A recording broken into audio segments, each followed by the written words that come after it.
آتے ہیں کفار مکہ کھڑے ہو گئے کہ ہم عمرہ نہیں کرنے دیں گے، لڑائی ہوگی۔ حضرت عثمان غنی رضی اللہ تعالیٰ عنہ کو بھیجا کہ ہم عمرہ کر کے واپس چلے جائیں گے، کوئی لڑائی کا ارادہ نہیں ہے۔ انہوں نے کہا یہ نہیں ہوگا، عثمان آپ آئے ہو تو طواف بیت اللہ کرنا چاہو تو کر سکتے ہو۔ کہا نہیں، یہ تو نہیں ہو سکتا کہ حضور کے بغیر میں طواف کروں۔ خیر صلح حدیبیہ کا موقع آیا تو عروہ بن مسعود کی قیادت میں قریش مکہ نے مذاکرات کیے حضور علیہ السلام سے، تو ایک صلح نامہ طے پا گیا۔ اس کی شرائط میں سے ایک شرط یہ تھی کہ مکے سے اگر کوئی شخص بھاگ کر کے مدینہ المنورہ جائے تو اہل مدینہ اس کو پناہ نہیں دے سکیں گے، وہ ہمارا بگوڑا شخص ہوگا تو اس کو پناہ نہیں دے سکیں گے۔ اور اگر کوئی شخص مدینہ المنورہ سے مکہ واپس آنا چاہے تو اہل مکہ اس کو پناہ دینے کے مجاز ہوں گے۔ تو حضرت عمر رضی اللہ تعالیٰ عنہ اس شرط پر بہت پریشان ہوئے اور حضرت ابو بکر صدیق رضی اللہ تعالیٰ عنہ سے جا کے بات کی اور کہا کیا ہم حق پہ نہیں ہیں؟ کہا حق پہ ہیں۔ حضور اللہ کے سچے رسول نہیں ہیں؟ کہا حضور اللہ کے سچے رسول ہیں۔ تو کہا 1400 کی تعداد معقول ہے، پھر ہم دب کے صلح کیوں کریں؟ صلح کی شرائط برابر کی ہونی چاہیے۔ اگر کوئی ان کا بھاگ کر کے آ جائے ادھر سے تو وہ ہم پناہ دے سکیں، اور اگر ہمارا جائے تو وہ پناہ دے سکیں، یا پھر وہ بھی نہ دے ہم بھی نہ دیں۔ تو حضرت ابو بکر رضی اللہ تعالیٰ عنہ نے بغیر کسی تعامل کے ایک بات کہی کہ عمر کیا اس شرط کو حضور قبول کر رہے ہیں؟ تو کہا وہ قبول کر رہے ہیں۔ تو برجستہ دوسرا جملہ آیا، کہا عمر ہوا رسول اللہ صلی اللہ علیہ وسلم، عمر وہ اللہ کے رسول ہیں۔ جب وہ قبول کر رہے ہیں تو بات ختم۔ یہ تھا وہ تیقن۔ اس کو اس مفہوم میں بھی لے سکتے ہیں، عقل قربان کم بپیش مصطفیٰ، یہاں پہ سارے راستے بند ہو جاتے ہیں۔ یہ ہے وہ یقین۔ تو کہا ہوا رسول اللہ، یہ برجستہ جملہ ہے جو یقین کی بجلیاں بھر دیتا ہے روحوں کے اندر۔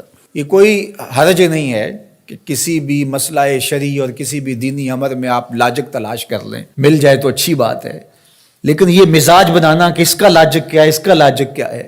تو اب ذرا دیکھیے کہ جو ظاہری اس پہ بات اٹھتی تھی کہ 1400 کی ہماری تعداد ہے اور وہ اتنے ہیں، تو برجستہ جو جواب دیا وہ یہ تھا ہوا رسول اللہ صلی اللہ علیہ وسلم، کہ وہ اللہ کے رسول ہیں۔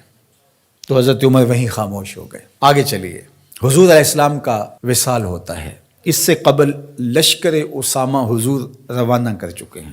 17-18 سال عمر تھی تو ان کی قیادت کے اندر حضور نے ایک لشکر تیار کیا۔ تو یہ لشکر ابھی جرف کے مقام پہ پہنچا تھا کہ حضور کا وصال ہو گیا۔ خبر پہنچ گئی تو اب حضرت اسامہ کیسے بڑھ سکتے تھے، واپس آ گئے۔ تو تدفین کے بعد حضرت سیدنا ابو بکر صدیق رضی اللہ تعالی عنہ جو کہ خلیفہ بنا دیے گئے تھے، انہوں نے جو حکم جاری کیا وہ یہ تھا کہ اسامہ بن زید اپنے ہدف پہ دوبارہ روانہ ہوں۔ تو صحابہ نے کہا کہ بڑے بڑے جنگی ماہرین اس لشکر کے ساتھ ہیں، تو پیچھے سے اگر حملہ ہو گیا تو یہ نقصان کا سبب اور ذریعہ بن سکتا ہے، لہٰذا حکمت یہ ہے کہ اس لشکر کو ابھی کچھ دیر کے لیے روک لیا جائے۔ تو میں نے یقین کی بات سیدنا صدیق اکبر کے حوالے سے آپ کے سامنے رکھنا شروع کی ہے، تو سنیے کیا جواب آتا ہے۔ انہوں نے جواب میں کہا واللہ اگر مجھے یقین ہو کہ جانور درندے جنگلوں سے آ کے میرے بدن کی بوٹیاں بھی نوچ لیں تب بھی لشکر اسامہ کو بھیجوں گا، اس لیے کہ اس کو روانہ اللہ کے رسول فرما چکے ہیں۔ پھر اس کا نتیجہ کیا ہوا؟